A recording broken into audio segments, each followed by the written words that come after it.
તમારું સ્વાગત છે મારી યુટ્યુબ ચેનલની અંદર. આજ આપણે સેમસંગ વોશિંગ મશીન 6.5 કિલો છે, એમાં ડોર શીપનો એરલ આવેલો છે. તો એ એરલ શું લેવા આવે છે એ તમને દેખાડવા માંગુ છું.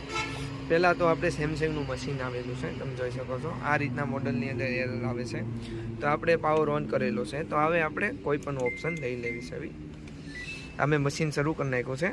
1 કલાક 30 મિનિટનો પ્રોગ્રામ છે.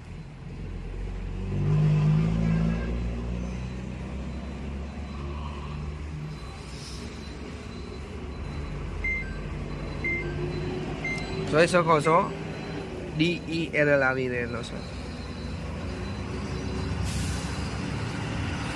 હવે DERL કાઢવા માટે તમારો ડોર થોડો ખુલ્લો રહી ગયો હોય તો બંધ કરી દેવાનો છે. તોય પણ DERL આવે છે તો તમારે ડોર ચિપ ચેક કરી લેવાની છે. ડોર ચિપ ચેક કરવા માટે તમારે અહીંયા સાઈડમાં રિંગ લાગેલી આવશે.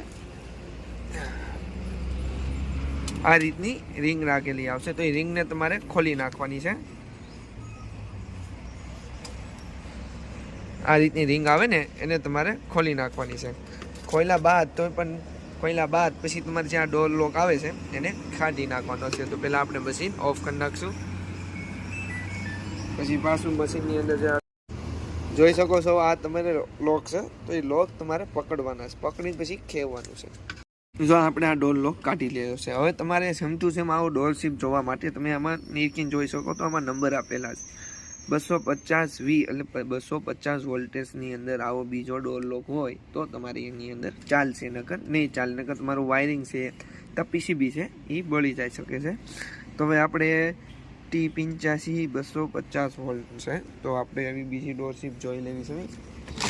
અમારી પાસે અલગ અલગ ડોર શીપ આવી ગઈ. આ જોઈ શકો છો હું આંકડામાં છે 250 કોલ્ડ સ્ટીક. તમે આ ડોર શીપ જો આ આવી ગઈ 250 વોલ્ટેજ, આ 250 અને આ આપણી પાસે અત્યારે છે 250 વોલ્ટેજની અંદર. હવે આપણે બીજી ડોર શીપ ફિટ કરી છે આ રીતની જોઈ શકો છો. હવે એની માટે આપણે કનેક્શન દેવાનું મેળવી લેવાનું. હવે એના ખૂટા પણ જોઈ લેવાના. ત્રણે બાજુ સેમ હોવા જોઈએ તો જ ચડશે, નકર ચડશે નહીં. હવે આપણે આ ડોર શીપ ચડી ગઈ છે. ઠેર ઢૂકીને અંદર બેસી જવી જોઈએ. તમારે જોઈ લેવાનું છે એકે પણ કડમાં જગ્યા ન રહેવી જોઈએ અને આઈ થિંક જોવા પણ જગ્યા ન દેખાવી જોઈએ. હવે આપણે ડોર લોક છે એ ફિટ કરી લઈશું.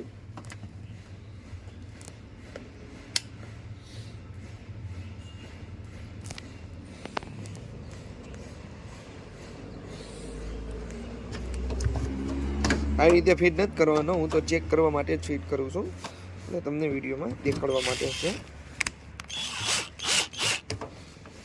તમારે સીધી રીતે સહી અને હરખું આમાં બે એ રીતનો ડોર લોક ફિટ કરવાનો છે. નકર ડોર લોક ફિટ ન કરતા, ન ફાવે તો ન કરતા. નકર આ પ્લાસ્ટિકમાં આવે છે તો આ એમાં. હવે આપણે પાછું મશીન શરૂ કરી લેવું છે.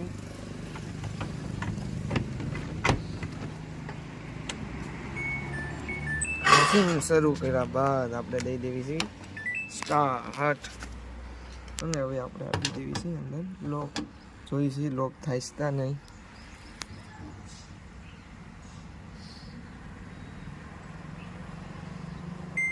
ટોય DERL આવે છે ડોર શીપનું.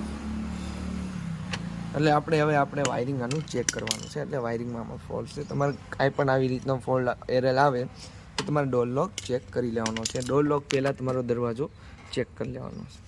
મારી ચેનલને ફોલો અને લાઈક કરી દેજો.